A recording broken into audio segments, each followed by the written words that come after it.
Welcome back, guys. I'm Zell, and today we're going to sharpen up a Kershaw Fraxion on the wicked edge.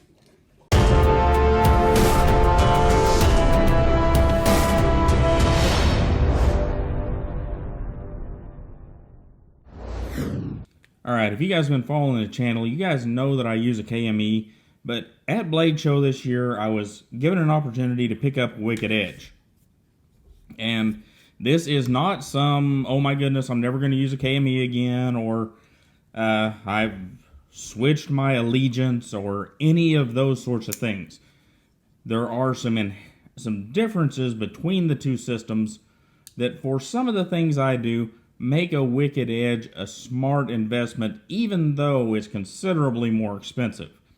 The major thing is I can sharpen to a reasonable level extremely fast compared to the KME on the wicked edge. If I'm taking a knife I've made, or one of the Todd knife and tool knives, one of the folders that my brother's making, and it doesn't have an edge on it, with the wicked edge I can quickly get an edge on that because I got the beast, if you will, the 50-80 grit paddles. And with the KME, it's just not as quick. Now, both systems are pretty precise, but anyhow, that's getting into too deep. We'll do a comparison at some point whenever I've got a little more experience with this wicked edge. And I'm sorry for my voice today, guys. I have been sick for the past couple weeks. Some kind of, I don't know, summer cold or something, and it's made talking and doing this terrible. Past week and a half, this is the first day I felt like I could get behind the microphone. Anyhow, we're going to do the normal stuff. We're going to mark our blade up here with our Sharpie, mark our finger as well, because, you know, you can't get Sharpie just on the blade or something. You got to get it everywhere.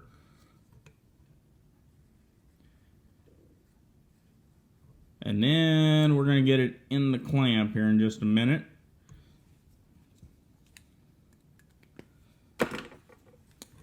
And I'm still learning this clamping system. It is different from the KME. It seems if you get it somewhere in the middle, you're in pretty good shape. Now, I'm going to do the same thing I did with the KME. 1500 grit stone. And I'm going to see where I'm at right now. And I'm way wide. Alright guys, so I fussed around with this clamp for a few minutes, and this little bitty knife is really hard to get in that clamp properly. My goodness. And I'm not even sure I got it in as where I'm going to want it, but, well, I kind of gave up. Because the knife is so small that I don't think I'm going to be able to get exactly what I want as far as a nice smooth edge that's very equal, but I'm close.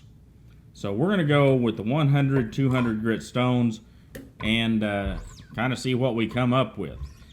And I'm not going to do this. You see the wicked edge people and all the videos on the wicked edge, you see them going like this. Well, I'm going to do some of that, but to start with, I'm going to go kind of in an up and down motion, just like you would on a KME or, you know, some of the others.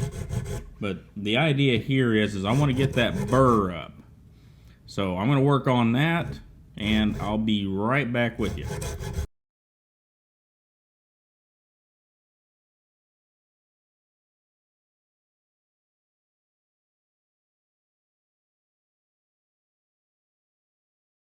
Alright guys, we have a burr up, but I'm going to have to mess with these 100, 200 grit stones for a few minutes longer because we've got a pretty nasty mess that Kershaw's sharpening person left in it.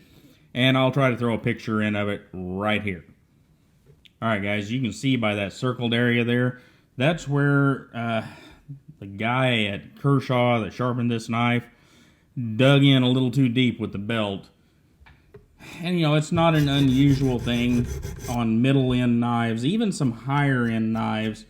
Whenever you get down to your ricasso area and your blade termination, for those things to happen, you know, the more you spend, of course, the less often it happens, but it still happens. I've had some $200, $300, $400 knives that have had similar issues. And it's a inexperienced person running the belt, or somebody that's just had a bad day. So we'll just have to do what we can to straighten it up, and I'll be back with you as we move through the grits. Alright, we ended up not getting all that little divot out of the blade. It was just going to get icky if I tried to continue to get it out of there. You can still see it down there at the heel of the blade, and about the only way to fix that is going to be to go back with the Dremel or the grinder. And I'll do that whenever we get done sharpening it, because those kind of things really bother me. I'll see if I can throw a little footage in here off the other phone of what I'm talking about. You can see right there from the other view where that edge gets really, really wide at the back. And that's one, because of the way they did the edge termination, and it's also because of the way the guy that did the final sharpening did it. See if we can get the other side here.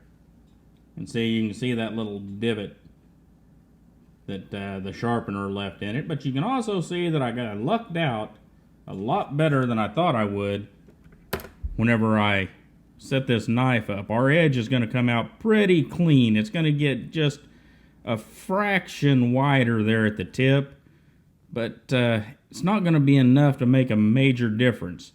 And that's one of the things I'm learning with this Wicked Edge, and it's going to help me with the KME too, is your getting this thing in the clamp. Getting your knives in the clamp can be a real pain in the butt, but if you're paying close attention to it, you can get that edge a little smoother than what I've been doing in the past, and that's pretty cool.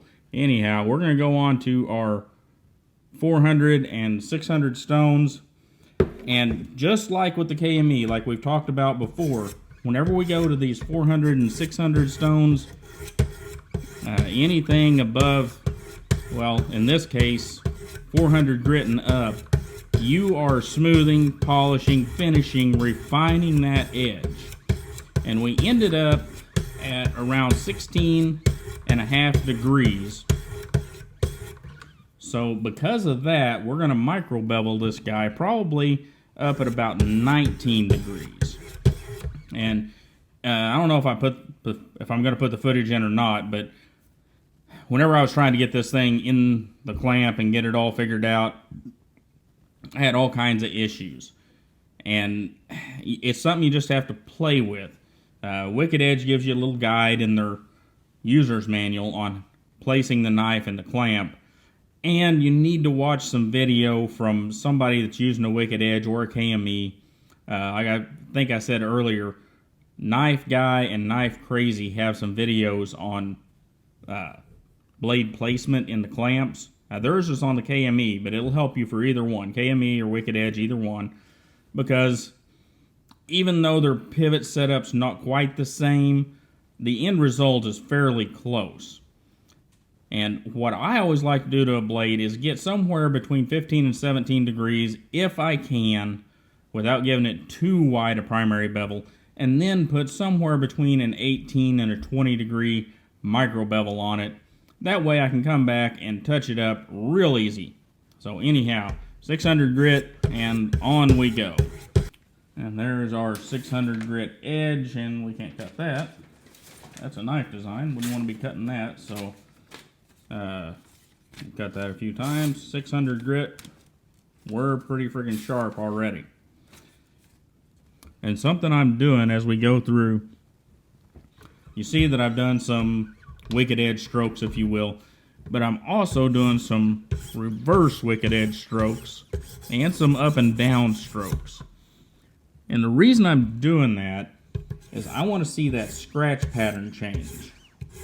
If I can see the scratch pattern changing throughout the blade, then I know that I'm done with this grit and I can move along to whatever the next grit is. And in this case, the majority of the blade is in pretty good shape.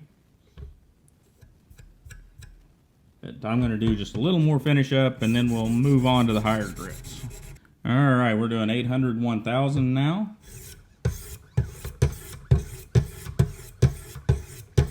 Now I'm going to do the same thing here. I'm going to do some regular wicked edge strokes, and then I'm going to go back through. I'm going to do some up strokes. Make sure that that scratch pattern changes, going back and forth. Do some up and down strokes. And that let me see that I've got a little bit to work on this side of the blade. Get all those scratches out from the previous stones. And that's what you're doing. That's why you go through so many grits on this type of sharpening system. You're refining that edge, getting that edge smoother and smoother so that you can mirror it up if you want to. Or, you know, you could stop right here. 800 grits of dadgum sharp edge. It's just not as pretty as going all the way through the lapping films and the such like. And I think we're going to move on to 1000 grit. I'll get you a side angle shot of this here in just a minute. 1000, we ought to be looking pretty darn good. And there's our 1000 grit edge. You can see that heel of the edge, and it just does not look great. So, you know, we're going to fix that. I don't like that at all. And I'm generally able to fix those without making a big mess out of the blade. Like, you know, there's some of you that fuss about other people's fixes with that. And this side just is not going to focus for us. But there we go, kind of. Anyhow, there we are at 1000 grit. And that's looking pretty good. So we're going to move on along. Wish I could zoom in with this little camera, but it's just not going to do it. Anyhow, we'll move along.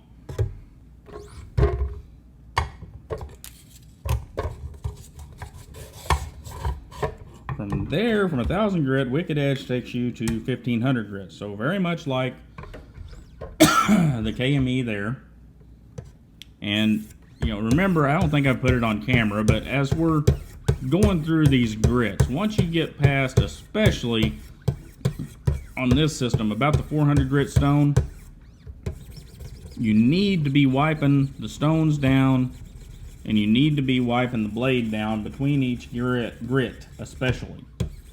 The reason for that is you're using whatever grit stone, say it's a 400 grit stone, and you're knocking 400 grit size pieces off the blade. That dust there is a certain size, and whenever you go to the next grit up, it's going to knock smaller bits off the blade, and it's also going to have a finer grit on the paddle. So if you wipe the blade off, you eliminate getting extra scratches in the blade from the previous grit. It's something I don't hear a lot of them talking about that do this stuff, but it's something I do, and it, especially whenever you get up to these higher grits, it's important. Because anything, once you get up into these higher grits, just anything will scratch that blade. You can see those paddles have got dust on them. I'm going to give them a little wipe too. Is that really necessary? Maybe not, but you know, anything I can do to make this process a little easier for me, I'm going to do it.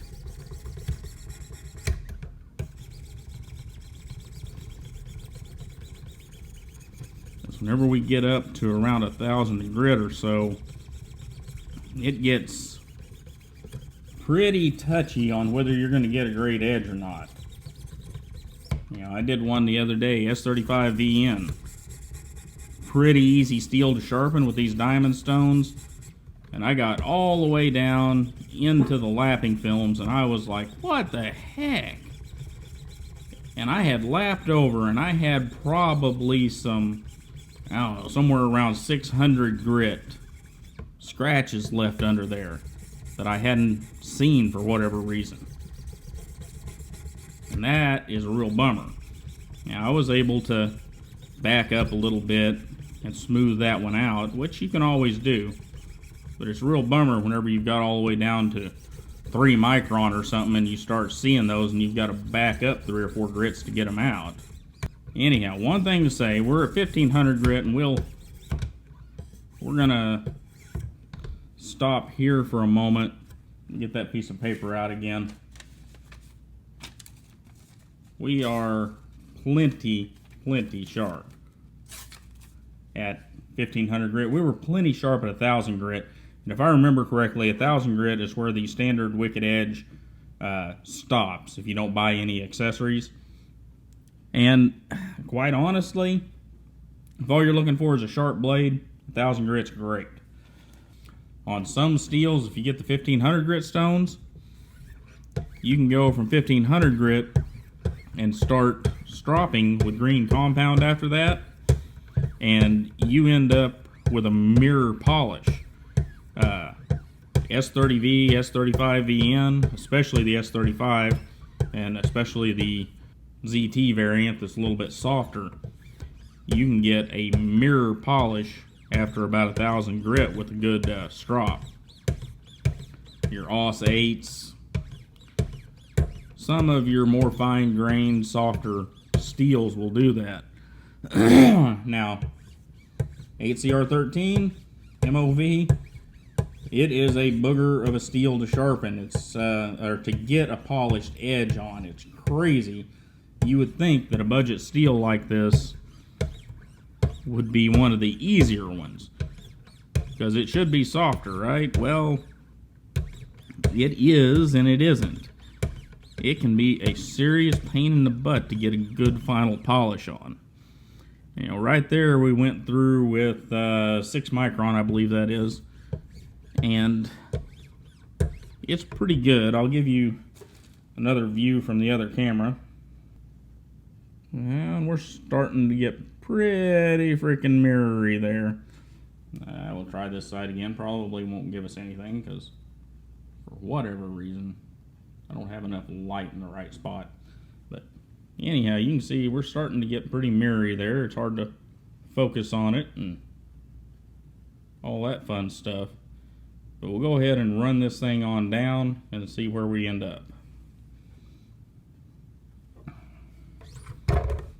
Okay, that was, I don't remember what micron it is. I'll have to look it up, but we've got 2 more lapping compounds to go, or lapping films to go.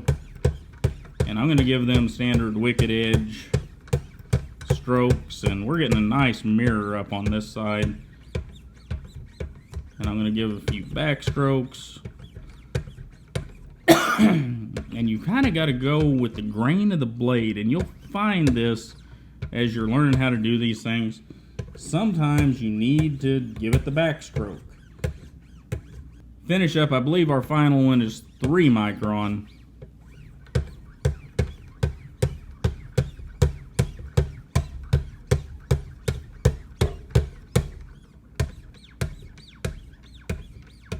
And just like 8CR13 always does, I can see some really fine little scratches in that stuff. It's really tough, no matter how careful you are, to get 8CR13 to that perfect mirror finish. Alright, let's get another quick view of the side of the knife that's working for us. But there is our 3 micron edge. It's looking pretty darn good. We've got 1.5 micron and 0.5 micron, or 1 micron and 0.5 strops to mess with, and we'll see what we end up with. These are the Balsa Strops, and I got the Balsa Strops because I do not like the idea of changing the angle that I'm working at. And I know with the kangaroo strops or the regular leather strops on the Wicked Edge, you're supposed to change the angle that you're working at, and I get it, it makes sense,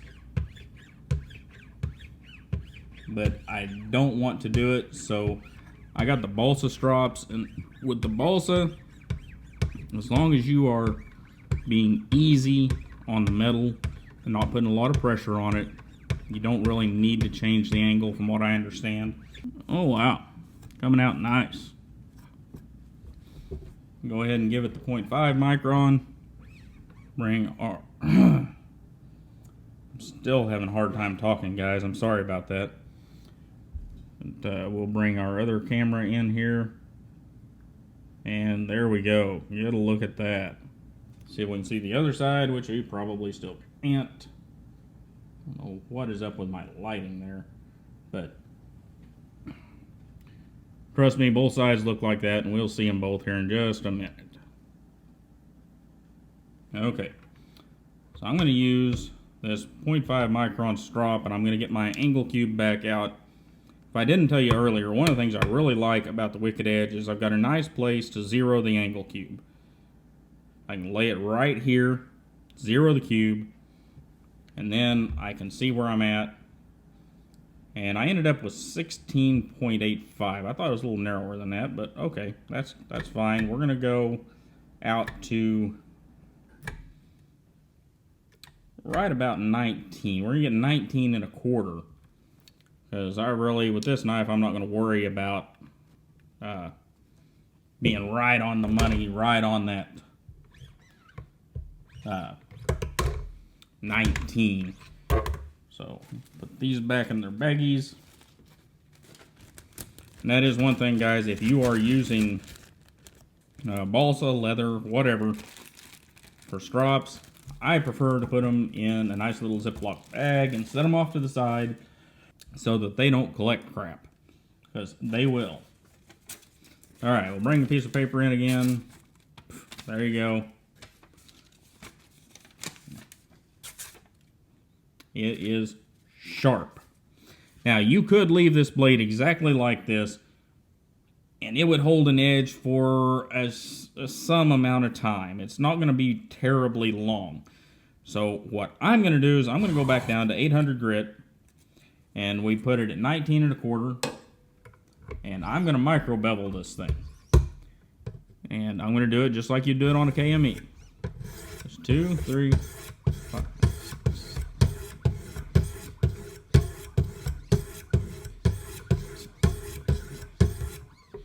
20 total with the 800 grit. Get a look at that. I think I'm going to want to back that up just a little bit.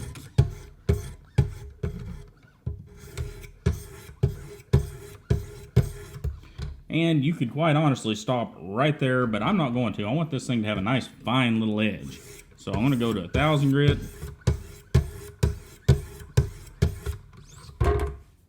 And then move on to 1500. And 1500 is where I would normally stop with these micro bevels on the KME. And it makes for a darn fine edge. But on the Wicked Edge, since it's so simple to do, I'm going to go ahead and go through our lapping films.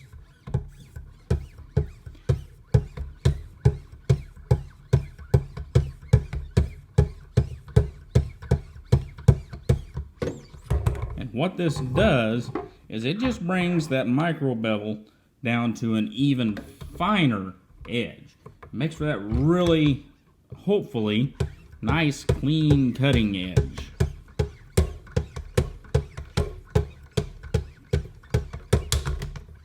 Oops.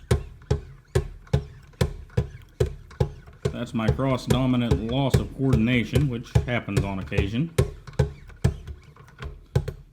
Sometimes envy you complete lefties or righties because even though I may be able to do a lot of stuff with both hands, occasionally being able to do that and doing it naturally leads into a momentary loss of coordination, and that sucks. Anyhow, we took it down to 3 micron, and we're still crazy sharp. Anyhow, let's get this blade out and get a good look at it. If you were doing this right, you would need to record all your stuff and get the blade in there so that you could go back and repeat this. I'm not so terribly worried about that right now because I'm just trying to learn how to use this Wicked Edge. So there we go. See if we can get that edge. There you go. I'm going to go back and I'll fix this ricasso area sometime later. Get it on the Dremel and fix her up. But there you go, guys. I mean, it is sharp. I'll even grab the phone book paper if I can find some. Here's our phone book paper. Nope. Way back there on that ricasso area. That knife, it's sharp, it looks good, and that's thanks to the Wicked Edge. Now, could we have done that on the KME or some other sharpeners? Of course we could. And we will talk about that kind of stuff coming soon. I just wanted you guys to get a chance to see what I was doing with the Wicked Edge, because, you know, many of you have asked, and I'm still learning, but it's turning out pretty good so far. Anyhow, guys, I really appreciate you watching. Don't forget to like, share, and subscribe, and you have a wonderful day. And I'm going to try to get not sick so I can talk through some of these things a little better. Have a great day, guys.